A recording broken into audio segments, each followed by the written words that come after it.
Marie Lastar présente. Marie Lastar, je me présente. C'est parti. Je m'appelle Marie. Je suis Marie Lastar, c'est marqué sur mes boucles d'oreilles. Je suis cultivatrice de joie. C'est mes patients qui m'ont surnommée Marie Lastar parce que déjà j'aime le cinéma et il paraît que je rayonne la joie et la bonne humeur. Et en somme, ça me va bien parce que j'aime bien penser que je brille dans la nuit pour éclairer le chemin des personnes qui sont perdues sur leur chemin de vie.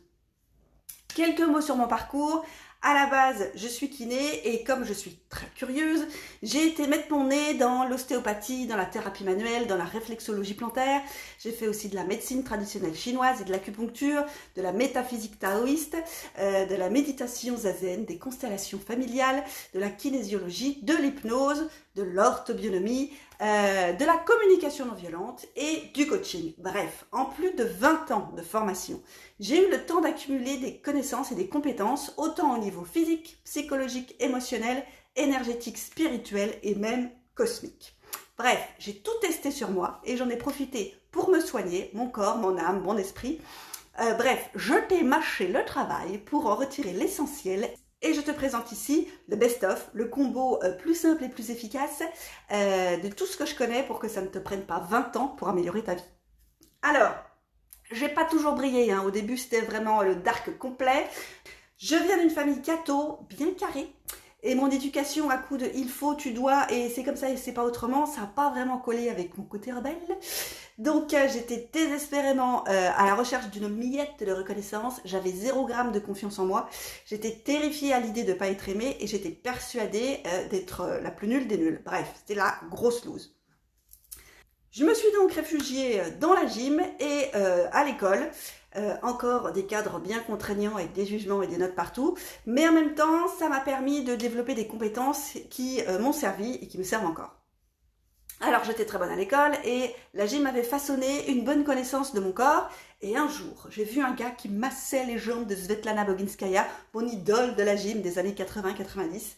C'est bon, j'ai décidé, je serai kiné. Banco, je débarque à Marseille fraîchement diplômée et je commence en libéral. Mon côté rebelle et mon besoin d'autonomie ne supportent pas vraiment le salarié et la hiérarchie. Bon, et là, c'est la cata. Je suis mon propre patron, certes, mais je ne sais pas dire non. Donc j'ai des plannings à plus que rallonge et j'enchaîne les semaines de 60 heures. Mes racines catho me soufflent que je dois sauver le monde, donc je rajoute encore des patients et ça déborde de tous les côtés. Je me lève à 6 heures, je rentre à 22 heures, des fois je bosse le week-end. Je mange pas le midi parce que j'ai pas le temps, ou alors j'engloutis en moins de 4 minutes quelque chose du McDo d'à côté. J'aime pas être en retard, mais alors Marseille, ces bouchons et ces non-places de parking, ça me rend complètement cinglée. Je cours dans tous les sens pour essayer de faire tenir une séance de 30 minutes à domicile en 20 minutes. Je perds 7 kilos, même en mangeant McDo tous les jours. Je pleure tous les soirs, tous les week-ends, je suis malade. Bref, ma vie de rêve. Mon corps me bombarde de signaux que j'ignore. Je vais bien, tout va bien. J'ai été élevée comme une guerrière, alors bon, je retourne au combat. Je continue à faire n'importe quoi de ma vie jusqu'au jour où mon corps me lâche. À 22 ans, je tombe dans les pommes en pleine tournée, des fois 3-4 fois par jour. J'écoute toujours pas, hein, je fonce encore plus vite pour rattraper mon retard quand j'étais dans les pommes. Je dors complètement en massant le patient à 20h30, je fais plein de bourdes et surtout je ne ris plus du tout. Et un jour, je tombe dans les pommes dans l'ascenseur et c'est la mamie de 84 ans qui ne tient pas debout et que je devais aller faire marcher qui me ramasse. Là, je sens bien que je touche le fond. L'unique neurone qui me reste sent bien que si je meurs avant 30 ans, je ne soignerai plus personne. Enfin, première crise, première prise de conscience dans la douleur. Je remarque donc que je fais de la merde en voulant bien faire et en voulant trop faire et que je vais droit dans le mur.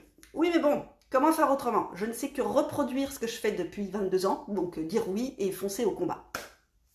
Mais bon, ce jour-là, j'ai quand même vu la mort passer par ma fenêtre et j'ai décidé que je devais changer. Croître ou mourir, il faut choisir. Et de ne plus être cette personne qui passait en dernier, qui se faisait du mal et qui ne se respectait pas. Je vivais avec les valeurs que mes parents m'avaient inculquées, donc je vivais avec des valeurs qui n'étaient pas les miennes. Bref, je savais pas grand-chose sur moi. Je savais juste que je voulais plus vivre ça. Subir mes peurs et mes conditionnements, stop, stop, stop. Voilà, Donc, j'ai été consulter des coachs, des chamans, des acupuncteurs, des psys, tout ce que tu veux. Et grâce à mes 20 années de formation, j'ai sérieusement dépoussiéré mon cerveau et mon cœur pour savoir qui j'étais et aimer qui je suis. Et ça marche, le feu de Dieu! Tout ce que j'ai appris m'a sauvé la vie. Enfin, ça m'a sauvé de la vie de merde à laquelle je t'ai promise. Et j'ai façonné ma vie génialement extraordinaire que j'ai maintenant. J'ai changé mon état d'esprit. Et j'ai fait en sorte que chaque jour soit une fête. Et du coup, après 20 ans à apprendre et à expérimenter toutes les techniques, j'ai trouvé ça assez juste de transmettre les techniques, les outils et les clés pour que tu puisses en faire autant. Alors, merci ma famille, merci mes erreurs, merci mes expériences douloureuses, merci mon burn-out qui est mon plus beau cadeau. C'est grâce à tout ça que j'ai eu l'énergie de changer. Bref, une vraie leçon de vie.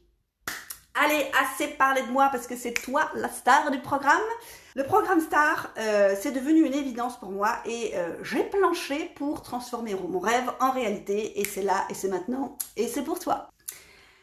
Les branches de l'étoile, c'est les piliers, c'est les axes des notions que je te transmets dans différents chapitres. Il y a la souveraineté en santé, il y a la transformation, il y a l'authenticité, il y a l'amour de soi. Tout ça pour rayonner de la joie, de l'amour et tout ce que tu as envie de rayonner.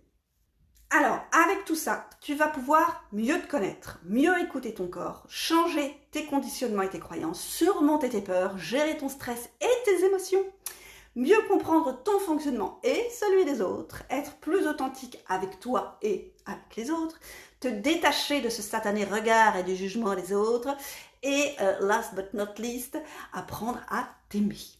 Sache que tout ce que tu vas expérimenter, je l'ai expérimenté. Que tous les états émotionnels que tu vas vivre, je les ai vécus.